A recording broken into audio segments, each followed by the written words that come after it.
Hello, everyone, and welcome back to Classic Comics.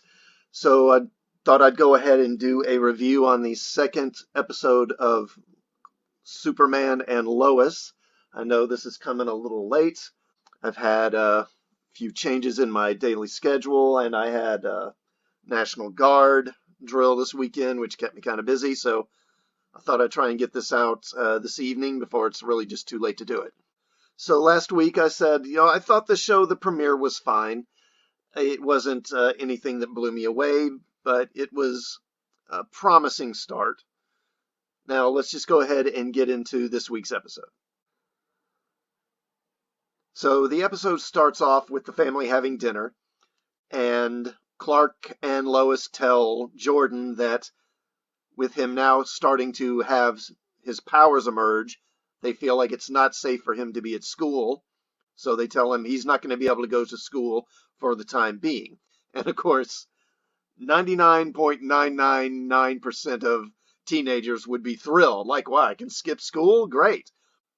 But Jordan, of course, is upset. He gets butthurt about it because that's just Jordan's default setting. Meanwhile, in Moldova, Captain Luthor arrives at some kind of facility and attacks the place. And it turns out that he is there hunting for kryptonite.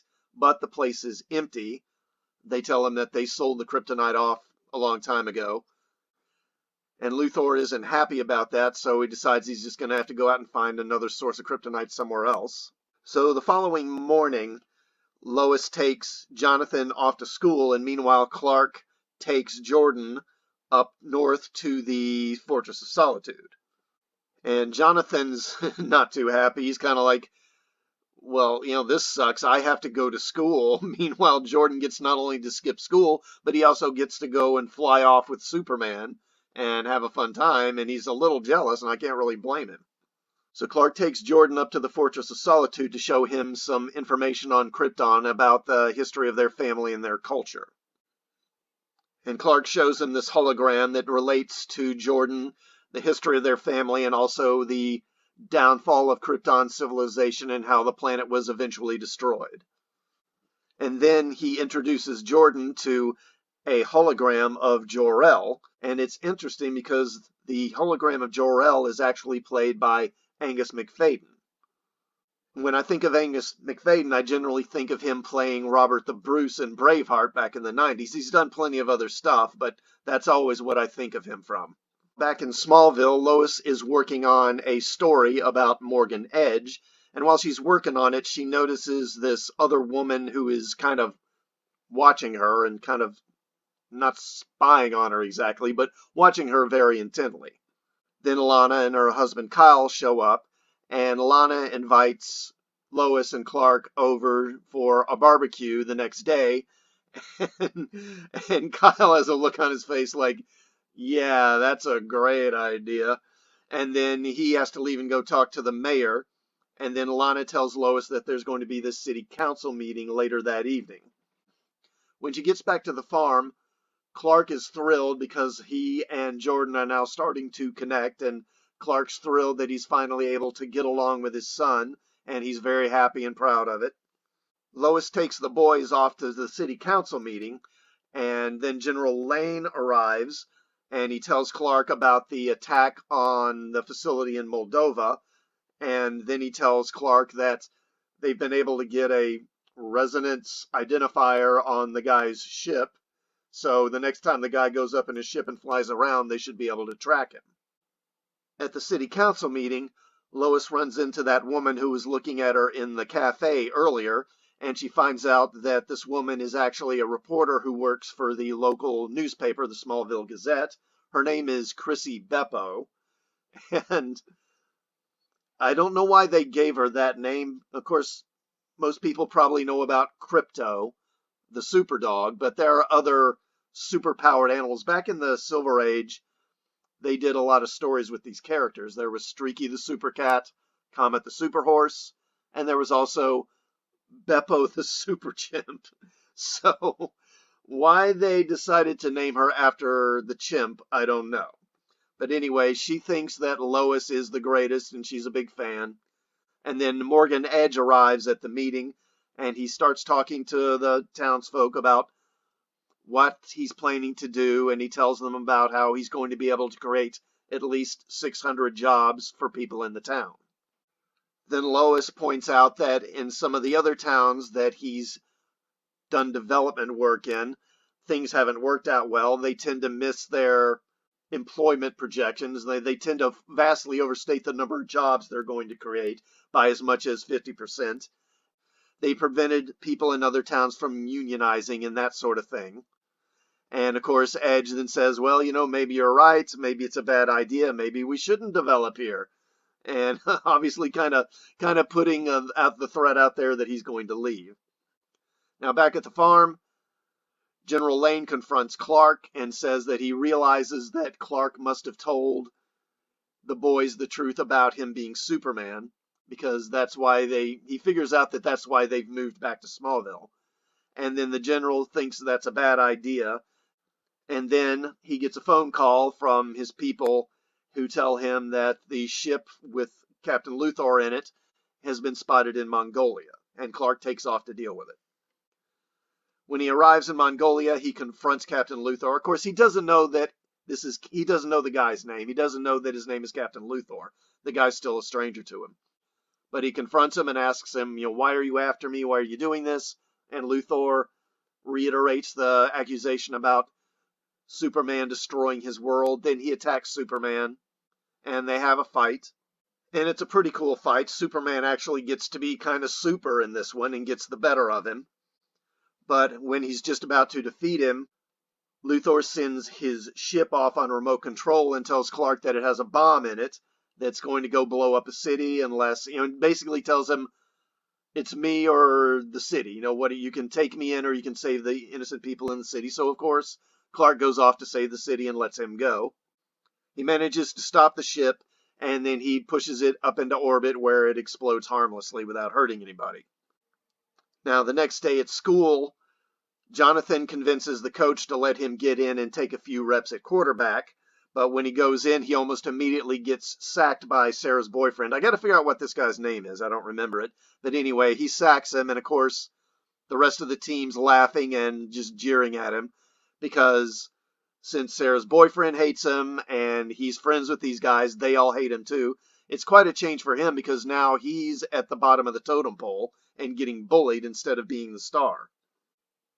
At the fortress, the hologram of Jor-El tells Clark that unfortunately Jordan's cells aren't able to process solar energy effectively enough for him to really have powers in any way that's going to be consistent or in any way that he can control.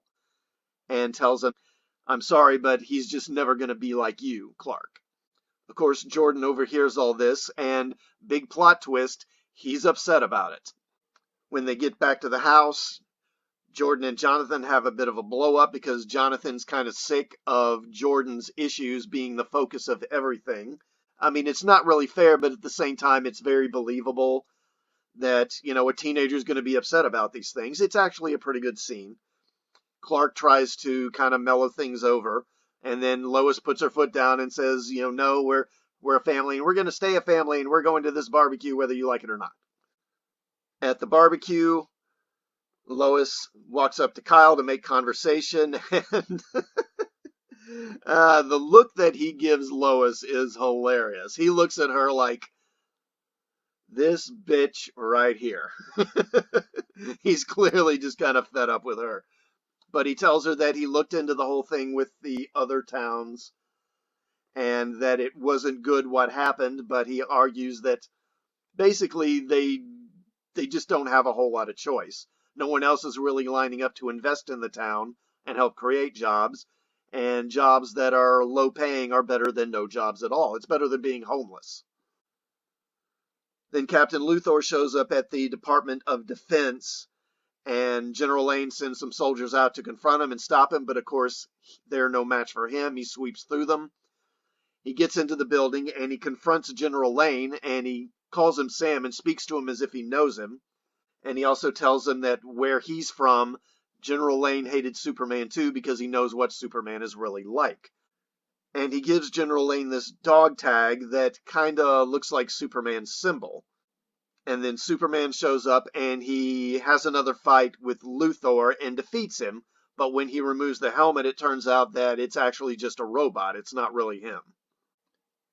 After the fight, General Lane and Superman talk, and Superman wonders why he came to this place, why Luthor came to the place.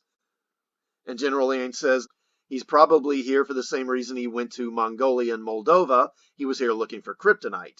And then admits that the DoD has actually been kind of stockpiling kryptonite, which of course Superman isn't happy about. But General Lane defends it, saying that he's trying to gather up all the kryptonite so that other people can get a hold of it and use it against Superman, like Luthor or Brainiac or whatever. And maybe that's true, maybe it's not. The following morning, Clark talks to Jordan and Jonathan and tells them that he apologizes for not being more of a father to them and not being around more often, and promises them that that's going to change and he's trying to be a bigger part of their lives. Meanwhile, Lois goes to Metropolis and she confronts Morgan Edge. She had written an article very critical of him about all the towns that he's preyed upon, basically. And Morgan Edge has had her story rewritten, and she confronts Morgan Edge and winds up quitting the planet. When she gets back to Smallville, she goes to the Smallville Gazette and asks for a job, and it turns out that Chrissy Beppo is the only one who actually works there, but of course she accepts her. Then we get a flashback scene from Captain Luthor, where we see him in the military and fighting against some enemy that we can't see, and he's serving under General Lane. Then Superman arrives, and he just heat visions a whole bunch of soldiers and kills them, including General Lane. And then General Lane gives him that kind of dog tag looking thing, and that's where the episode ends. So, yeah, we're getting evil Superman again. Personally, I'm a little tired of the whole evil Superman trope. I think it's been done a little too much. We had the Injustice video game, of course, and then Injustice 2, and there was a comic book series attached to that. Tyler Hoechlin has even played evil Superman before. He played evil Superman just a couple of years ago on The Flash, where some bad guy took control of him, and he changed reality where now the bad guy, he was Superman. So already we're getting evil Superman again. And then in Batman versus Superman, you had that flash forward or vision that Batman had of the Earth being in ruins, and in that future, Superman's evil. So, yeah, personally, I'm just kind of tired of that trope.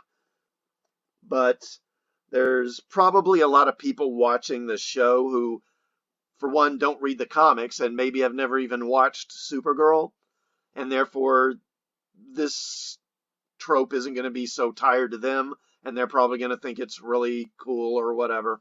So, I don't know, maybe, but I'm not too excited about it.